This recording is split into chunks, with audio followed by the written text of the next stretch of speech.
that in the night,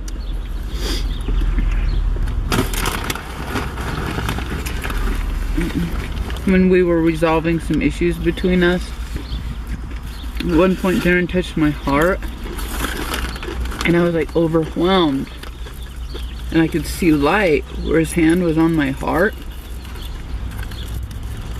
like a really bright sun with all these rays coming out and pointing directly into my heart. And the interesting thing was that it hurt really bad.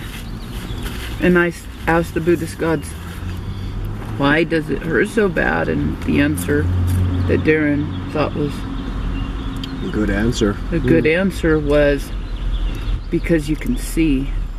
And you can see in your own heart. That's one of the things that chanting Nam Myoho Renge Kyo and practicing Buddhism correctly does. It allows you to see in your own heart, and it's not pretty. A lot of it. So then I woke up in the middle of the night, was it? Early in the morning? By then it was early in the morning. No. With a bad nightmare. And how did you know I had a nightmare? What did I do? You hadn't slept long. When... Were you still awake? Yeah. It took me a while to get to sleep last night. You just woke up and you weren't, you know, you didn't go on at length about it or anything, but you told me a little bit about it, and it sounded bad. Yeah. And part of what I had nightmares about was this vision of Darren suffering in some bizarre, surreal, it was a dream, but yeah. surreal way, like out of a movie or something. And I didn't say anything, but early in the morning, a little before 10 this morning, it was late in the morning, I was sound asleep, and all of a sudden it was earlier than that, baby. It was like 8:30 when we woke up. Okay. He screamed out, "No!" And I startled awake. My heart leapt into my throat. Yes. Nightmares all around this morning. And I think that's probably more having to do with our connection.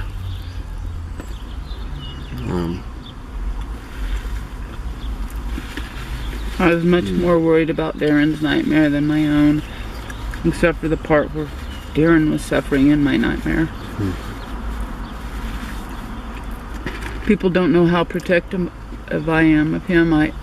Maybe you all know now from watching our lives, but I tell him I'd fight a lion, a tiger, a bear, and a dragon for him. All at once. All at once, easy, easily. And I would feel sorry for all four of them because they're going down. Is she cool or what? You guys can watch when we go into Motel 6 today. No, I don't know. I'm not going to say nothing unless it feels right to do that. Hell, maybe they'll just pass us $50. Yeah. Send us on our way. He's on our film. He's whistling. Yeah. As Jody is known for saying, it would be in their best interest. I make them an offer they can't refuse. It's one of those offers where they're like, you just want to get rid of them. Yeah. Pay him $50, get him out of here.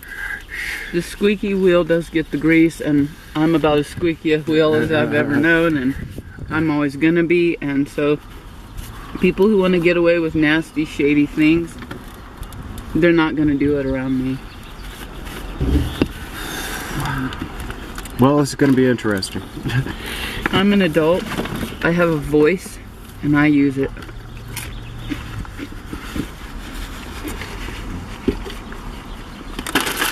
Here's something interesting. on Facebook today, on somebody else's page, there was this argument going down that women and people of color, the oppression and violence against them has changed and gotten so much better over time. And my argument was, what? It was articulate, but I won't read it directly to you, but it was basically arguing that abuses of women, abuses and oppression of women, and people of color and other historically oppressed groups in our country have occurred since the beginning of our history and will continue to occur till our planet breathes her last breath, unless we have the courage and compassion to look within our own hearts and work constantly to transform our own inclination to dominate or be dominated by others. In other words, I argued that we need to open our eyes. And then on that person's page they argued, this has ended. This doesn't happen anymore. A white guy, of course, argued that. No, it doesn't happen to you anymore. White guys, I'm sorry. It doesn't happen to you. Other things do happen to you. You have rough lives. You have hard times. Classism exists. Look. Health. Discrimination comes in all sorts of forms. But please, don't deny that women and oppressed groups are oppressed. We're sick and tired of hearing it. I posted the same thing on my page, and lots of women and people who represent oppressed groups all said they agree and they liked it. So if a white guy is arguing that racism is over, I wouldn't be listening to it too much. You agree? Yeah. That's not in their experience. How would they know? Here's a clue. I made that argument once, and I was told by the people who are much wiser than I, go watch the news one night. See who's the victim. Well, honey, I think you guys heard me tell him to throw that away yesterday. Oh, God. This guy's got a strong stomach. Anyway, watch the news. Women are being raped and murdered all over the world constantly.